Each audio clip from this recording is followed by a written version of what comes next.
Hello everyone, मैं आशा करती हूँ आप सभी ठीक होंगे। मैं काजल धामी आप सभी का स्वागत करती हूँ आपके अपने चैनल पीयू टीचर में। जैसा कि आप सभी यहाँ पे केवीएस पीआरटी की तैयारी कर रहे हैं और कहीं ना कहीं आज जो मॉर्निंग का हमारा शिफ्ट हुआ है यानी कि 21 फरवरी का, इसके अंदर जो हमें नए क्वेश्चन या फिर नए टॉपिक पता चले, उसके अंदर हमें साथ ही साथ ये भी पता चला कि आपकी जो एनसीईआरटी है यानी कि जो हिंदी की जो किताब है एनसीईआरटी जिसका नाम यहाँ पे रिमझिम है, इसके यहाँ पे जो चैप्टर्स हम लोगों को दे रखे हैं, इन चैप्टर्स की आपको समरी पेपर में देके उस समरी से रिलेटेड आपके 4 से 5 क्वेश्चन यहाँ पे बन रहे हैं। अब देखिए, अभी आपके पास समय बहुत कम है, किसी का कल पेपर है, किसी का आने वाले 1-2 दिनों में पेपर है, तो आप पूरी एनसीईआरटी तो यहाँ पे रीड नहीं कर सकते। इसीलिए मैं आप लोगों के साथ क्लास 5th की जो हमारी यहाँ पे हिंदी की आपकी एनसीईआरटी है जिसका नाम आपका रिमझिम है, इसकी मैं आपके साथ शॉर्ट समरी यहाँ पे डिस्कस कर रही हूँ चैप्टर वाइज, ताकि आपके ये चैप्टर से अगर ये समरी बेस्ड क्वेश्चन आए तो आपको इनकी स्टोरी यहाँ पे अच्छे से पता हो। तो चलिए ज़्यादा समय ना वेस्ट करते हुए सीधा अब आपके सामने स्क्रीन में जो मैंने शॉर्ट नोट्स अभी यहाँ पे बनाए हैं वो आपको शो होंगे, जिसके थ्रू आपको मैं यहाँ पे समरी को शॉर्ट फॉर्म में यहाँ पे डिस्कस करती हूँ।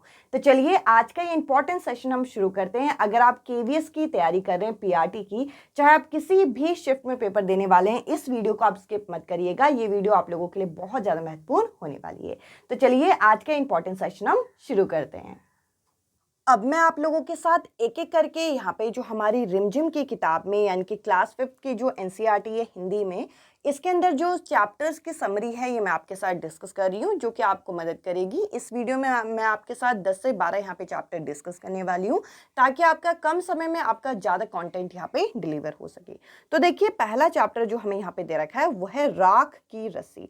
अब देखिए, सबसे पहले तो ये एनसीईआरटी में चैप्टर क्यों डाला गया, इसका मोटिव एक बार समझ लीजिए। इस चैप्टर के अंदर यहाँ पे ये हमें जो पूरा चैप्टर है उसका सार ये पता चलेगा कि अगर आप किसी भी काम को समझदारी के साथ करते हैं तो वहां पर आपकी कोई भी समस्या जो है वो हल हो सकती है।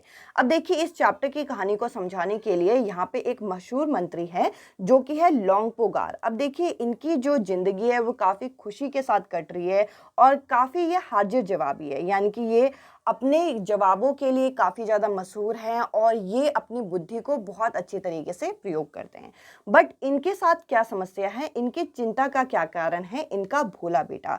अब देखिए, अपने भोले बेटे को लेके काफ़ी चिंतित है और इनका जो भोला बेटा है वो इनके साथ रहता है, पर कहीं ना कहीं इस तरीके की चालाकी ये नहीं कर पाता। तो देखिए, यहाँ पे ये जो लोंगपोगार हैं ये करते क्या हैं, ये एक दिन अपने बेटे को शहर भेजते हैं।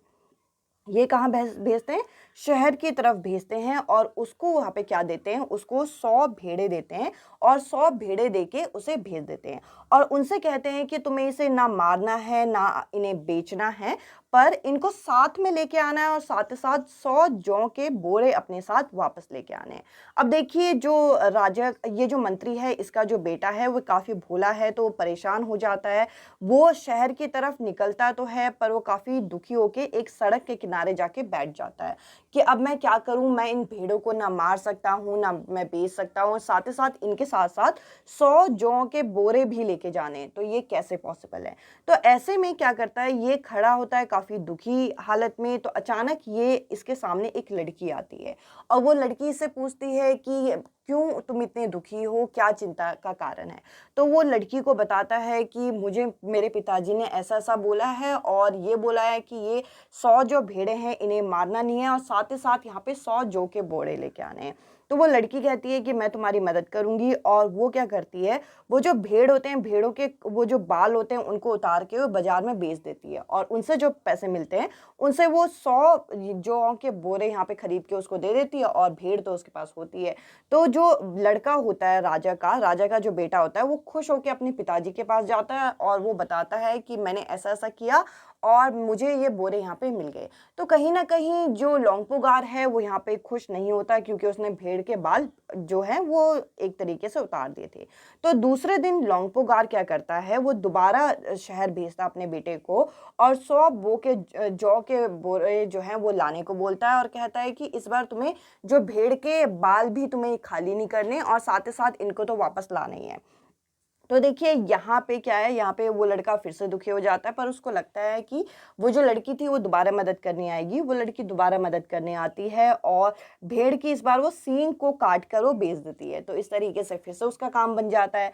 तो जो यहाँ पे लोंगपोगार का बेटा होता है वो खुश हो जाता है और वो जाता है। तो देखिए लोंगपोगार क्या है, क्योंकि वो काफ़ी चालाक होता है, बुद्धिमान होता है, तो वो बोलता है कि उस लड़की को बोलो जाके कि 9 हाथ वाली लंबी राख की रस्सी मेरे लिए बना के लाए, और वो शर्त ये रखता है कि वो जो रस्सी वो बनाएगी वो मैं गले में पहनूंगा। तो देखिए वो लड़की को जाके बोलता है, वो लड़की यहाँ पे तैयार हो जाती है। वो लड़की करती क्या है, वो लड़की यहाँ पे पत्थर के ऊपर जो सिसली होती है उसमें यहाँ पे राख एक लकड़ी रखती है, और लकड़ी को क्या रस्सी रखती है, और रस्सी को क्या करती है, 9 हाथ के रस्सी रख के उसे जला देती है, और अगले दिन सिसली के साथ ही उसको लेके जाती है। और वो काफ़ी भारी होता है क्योंकि वो पत्थर का होता है। तो वहाँ पे लोंगपोगार और वहाँ पे जो बाकी लोग थे वो हैरान हो जाते हैं कि इस लड़की ने राख से बनी हुई रस्सी कैसे ले आई। तो देखिए ये सब देख के लोंगपोगार यहाँ पे खुश हो जाता है, और वो अपने जो बेटे की शादी का प्रस्ताव उस लड़की के सामने रखता है और उनकी शादी हो जाती है। तो इस तरीके से ये चैप्टर आपका खत्म होता है। तो देखिए अगर आपके चैप्टर से रिलेटेड, सार से रिलेटेड अगर कहानी आपका पूछा जाए या फिर आपके इससे बेस्ड क्वेश्चन हो तो आप इस तरीके से कर पाएंगे। अगला जो चैप्टर है वो है आपका फसलों के त्योहार। अब देखिए यहाँ पे ये इंपॉर्टेंट चैप्टर हो जाता है। फसलों के त्योहार जो हैं यहाँ पे किस तरीके से चैप्टर स्टार्ट होता है। एक लड़का बोलता है कि जाड़े का मौसम है और लगभग 10 दिन से सूरज निकला भी नहीं है, सूरज जो है वो लापता है और रजाई से निकलने की हिम्मत ही नहीं होती।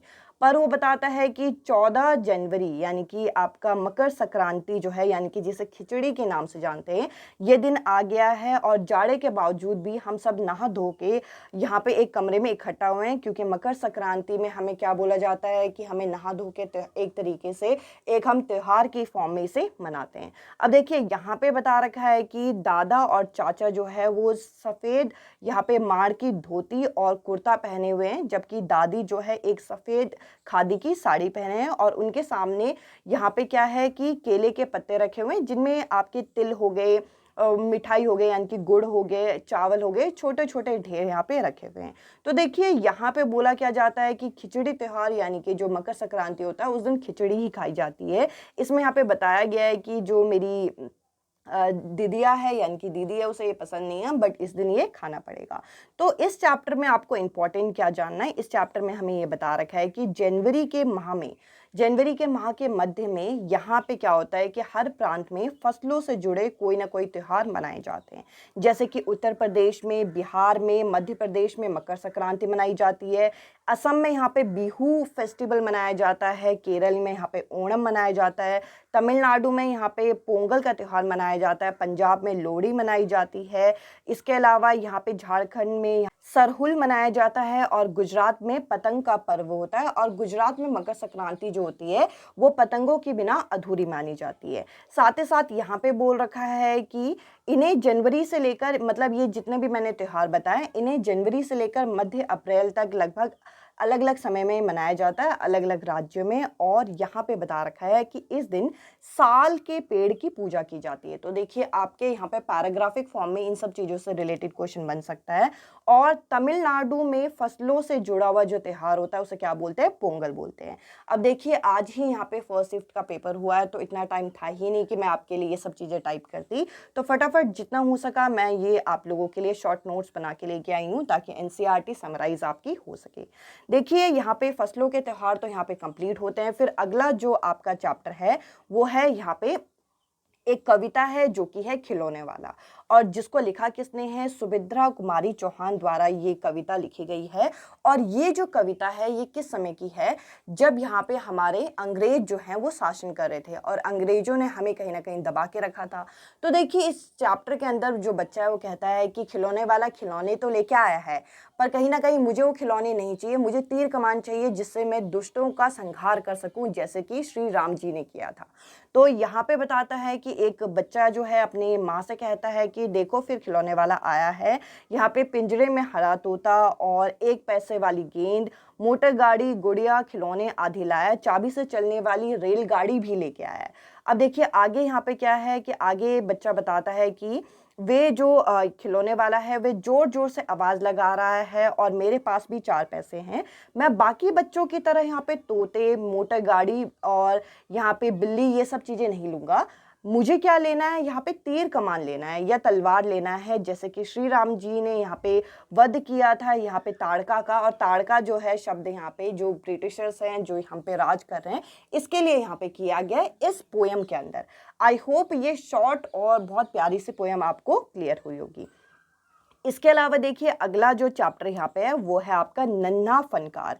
अब देखिए नन्हा फनकार जो है ये यहाँ पे किस पे बेस्ड है इसको जरा देखते हैं। यहाँ पे केशव नाम का एक छोटा सा लड़का है, वे अपने पिताजी के साथ नक्काशी का काम करता है, वे अभी सीख ही रहा है। ये जो फनकार है, फनकार यहाँ पे एक तरीके से आप कह सकते हैं कि ये एक आर्ट के लिए यूज़ किया गया है या फिर आप एक टैलेंट के लिए यहाँ पे प्रयोग किया गया। अब ये जो केशव है अभी काफ़ी छोटा है, वो अपने पिताजी के साथ नक्काशी का काम तो करता है बट वो आगे चल के वो बहुत बड़ा अच्छा यहाँ पे नक्काशीकार बनना चाहता है, यानी कि वो क्राफ्ट पर्सन जो है वो बहुत स्किल्ड बनना चाहता है। वो एक दिन अपने घर के सामने यहाँ पे नक्काशी कर रहा था तो एक आदमी उसके पास आता है और उसकी तारीफ करने लग जाता है।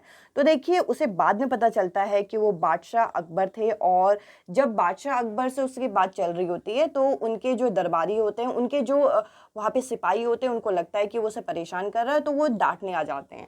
बट जो बादशाह अकबर थे वो मना कर देते हैं कि तुम जाओ, और वो पूछते हैं कि तुमने ये सब चीज़ें कहाँ से सीखी, तुम इतनी अच्छी नक्काशी करते हो, क्या तुम मुझे ये नक्काशी करना सिखाओगे। तो जो केशव होता है खुश हो जाता है जाके और अपने औजार अंदर से ले आता है और वो सिखाने लग जाता है। और इस तरीके से वो अपने भविष्य की योजना जो यहाँ पे बादशाह अकबर थे वे अपने भविष्य की योजना भी यहाँ पे केशव को बताते हैं और कहते हैं कि बड़े होके तुम मेरे लिए ही काम करोगे मेरे कारखाने में।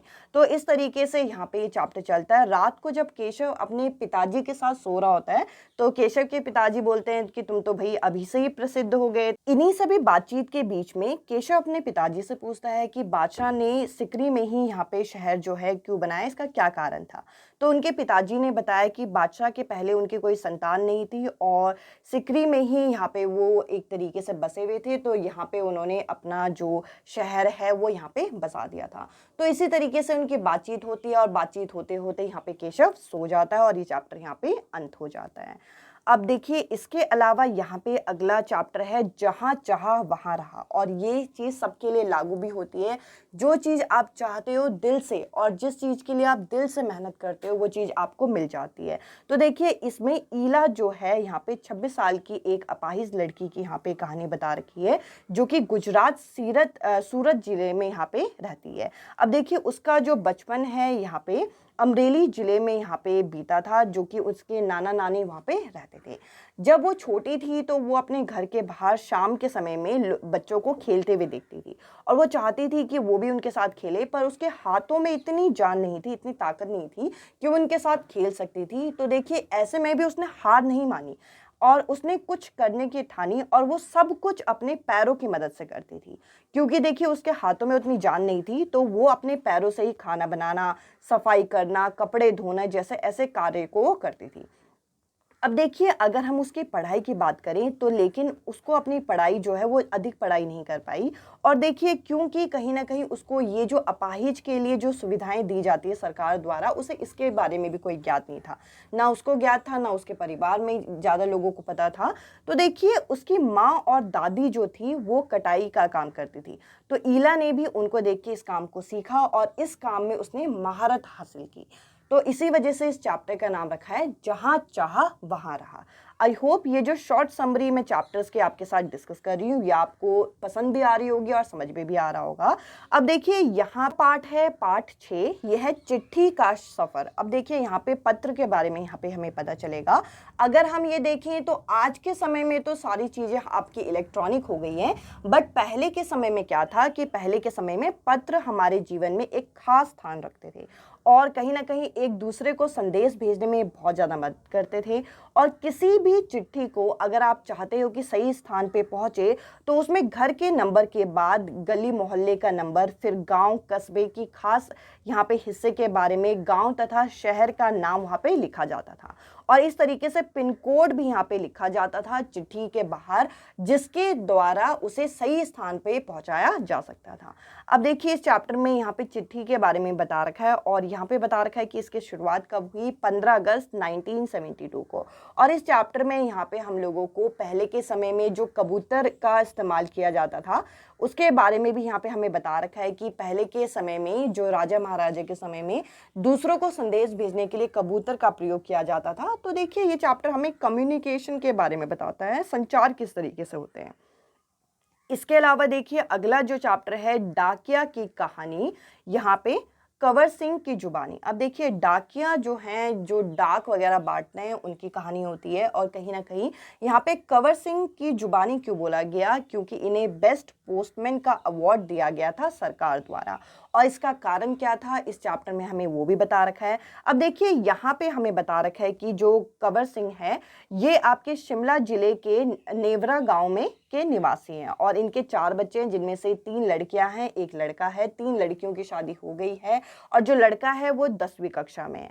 अब देखिए इसके बाद यहाँ पे बता रखा है इनका एक और लड़का था, पर वो पहाड़ से गिरने के कारण उसकी मौत हो गई थी और ये पहाड़ी इलाके में आसानी से ये सब चीजें देखी जाती हैं। आगे ये बता रखा है कि कंवर सिंह पहले भारतीय डाक सेवा में ग्रामीण डाक सेवक थे।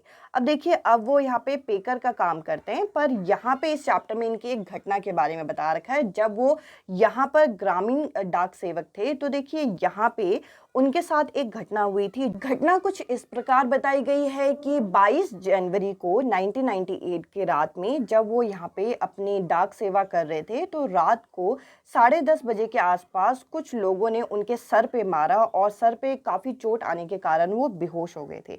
और जब उन्हें होश आया तो वो सीधा अस्पताल में थे। तो देखिए यहाँ पे क्योंकि उनको जॉब करते हुए यहाँ पे ये घटना हुई थी, इस वजह से इन्हें बेस्ट पोस्टमैन का अवार्ड यहाँ पे दिया गया था भारत सरकार द्वारा। इस चैप्टर में हमें ये बता रखा है। तो बेसिकली इस चैप्टर के थ्रू यहाँ पे हमारी जो डाक सेवाएं हैं उनके बारे में आपको जानकारी मिलेगी कि कोई भी डाक को भेजने के लिए क्या क्या मिनिमम चीज़ें चाहिए होती हैं, यहाँ पे पिन कोड में पोस्टल कोड क्या होता है, यहाँ पे वो सारी चीज़ें आपको पता होनी चाहिए।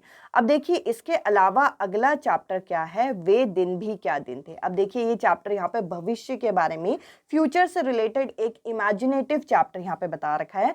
यहाँ पे यहाँ इस चैप्टर के अंदर 2 बच्चे हैं, रोहित और यहाँ पे कुम्मी। अब देखिए ये 2 नाम के बच्चे हैं और ये जो कहानी यहाँ पे बताई जा रही है ये 2100 सन की है और आज के समय से काफ़ी पहले के समय की बात की बताई जा रही है। मतलब एक फ्यूचर की एक इमेजिनेटिव चैप्टर है।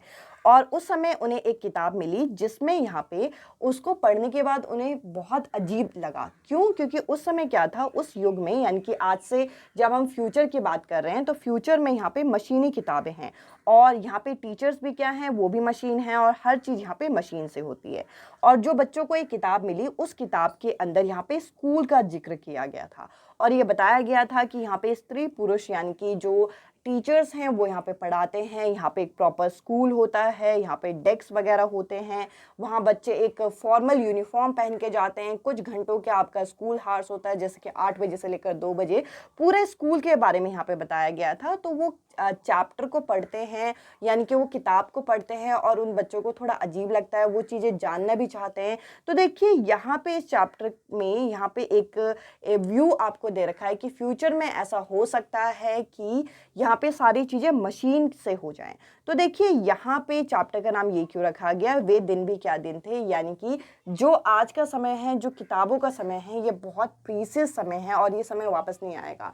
और जैसे जैसे हम लोग अपनी लाइफ में आगे बढ़ते रहेंगे, हम लोग डिजिटल वर्ल्ड की तरफ एंटर करते जाएंगे, तो ये सब चीज़ें हमारी छूटती चली जाएंगी और कहीं ना कहीं इनका भी अपना एक खास महत्व है। इस चैप्टर में हमें ये बताया गया। इसके अलावा देखिए अगर हम आगे बढ़ें तो एक यहाँ पे पोयम है, कविता है, जो कि एक माँ की बेबसी के बारे में बता रहा है। अब देखिए एक माँ की बेबसी क्यों है, यहाँ पे इस कविता में एक गूंगे बच्चे की कठिनाई को चित्रित किया गया है और उसको देख के उसकी माँ के अंदर जो पीड़ा होती है, उसके माँ की जो दुख और बेबसी है, उसका चित्रण यहाँ पे किया गया है। आपको बेसिकली ये पता होना चाहिए कि ये चैप्टर किस पे बेस्ड है, ये पोयम किसके बारे में है और क्या चीज़ यहाँ पे बता रहा है। आपको अगर इतना पता है तो आप इन क्वेश्चंस को आप आसानी से अटेम्प्ट कर पाएंगे, ज़्यादा टफ क्वेश्चन नहीं आएंगे। इसके अलावा जो लास्ट चैप्टर मैं आज की इस वीडियो में डिस्कस करने वाली हूँ वो है एक दिन की बादशाहत। अब देखिए ये काफ़ी मज़ेदार चैप्टर है, अगर आप इसे अपने आप भी पढ़ेंगे। यहाँ पे आरिफ और सलीम नाम के दो बच्चे हैं जो कि अपने घर वालों के रोक टोक से, उनके स्ट्रिक्ट डिसिप्लिन से बहुत ज़्यादा परेशान हैं। जल्दी सुबह उठा देते हैं, उनको बोलते हैं खाने खाने से पहले ब्रश करो, उनको बोलते हैं रोज़ नहाना चाहिए, उनको मतलब एक प्रॉपर डिसिप्लिन के अंदर रखा हुआ है जो कि ये बच्चे बिल्कुल पसंद नहीं करते। और शायद इस चैप्टर में ज़्यादा ही बता रखा है कि हमें ज़्यादा ही इन्हें डिसिप्लिन में रखा गया है और वो कई घंटे तक, वो 2-2 घंटे तक इन पाबंदियों से बचने के उपाय जो है वो ढूंढते रहते हैं, वो सोचते रहते हैं। तो एक दिन उन्होंने अपने पिताजी को कहा कि एक दिन के लिए हमें बड़े होने का अधिकार दो। देखिए उनके घर में उनके माता पिता, दादा दादी हो गए, इस दादी हो गई और बड़े भाई थे। तो उन्होंने कहा कि एक बार हमें बड़े होने का अधिकार दो और आप लोग छोटों की तरह बिहेव करो। तो अगला दिन यहाँ पे बता रखा है। अगले दिन क्या हुआ कि माँ को उन्होंने सुबह जल्दी उठा दिया, जैसे माँ उन्हें सुबह जल्दी उठाती थी। दादी जब बादाम का शरबत पीने लगी तो उन्हें रोक दिया कि तुम अभी बादाम का शरबत नहीं पी सकती। इसके अलावा यहाँ पे जो बढ़िया बढ़िया नाश्ता जो घर में बना हुआ था वो खुद खा लिया और जो बेकार नाश्ता था वो सभी को बाकियों को बांट दिया। इसके अलावा माँ जब नाश्ता करने लगी तो उनको बोला कि जाओ पहले दांत साफ करके आओ, और इसी तरह पिताजी को भी डांट दिया। और इसी तरीके से वो पूरा दिन बीत गया। और कहीं ना कहीं यहाँ पर ये चीज़ उन बच्चों के साथ रोज होती थी जिसके वजह से वो बच्चे यहाँ पे परेशान थे। तो देखिए इस तरीके से उनके परिवार वालों को ये रियलाइज़ हो गया, एक तरीके से महसूस हो गया कि हमें इतना स्ट्रिक्ट डिसिप्लिन नहीं रखना है। तो अगले दिन जब सुबह सलीम यहाँ पे उठा, उसने आँख खोल के देखा तो उसके घर वालों का व्यवहार जो है उसके लिए पूरा यहाँ पे बदला हुआ था। तो इस तरीके से मैंने आपके फर्स्ट 10 चैप्टर आपके डिस्कस कर लिए जो रिमझिम किताब है यहाँ पे एनसीईआरटी की। आई होप अगर आपके आगे आने वाले सेशन में पेपर है तो आपको ये वीडियो हेल्प करेगी। इस वीडियो में इतना ही। अब मैं आपसे मिलती हूँ अगली वीडियो में अगले टॉपिक के साथ। Bye bye, take care.